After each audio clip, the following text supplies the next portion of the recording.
Momohon, Sulawesi Utara. Juara keempat, Desa Wisata Bowele, Kabupaten Malang, Jawa Timur.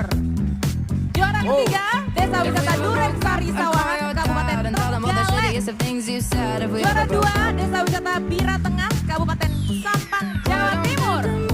Dan juara satunya diraih oleh Desa Wisata Inui, Kota Sabang, Aceh. Ya, kami mohon kesediaannya untuk naik ke atas panggung Bapak Kris Nadi, staf khusus bidang akuntabilitas, pengawasan dan reformasi birokrasi Kementerian Pariwisata dan Ekonomi Kreatif, Badan Pariwisata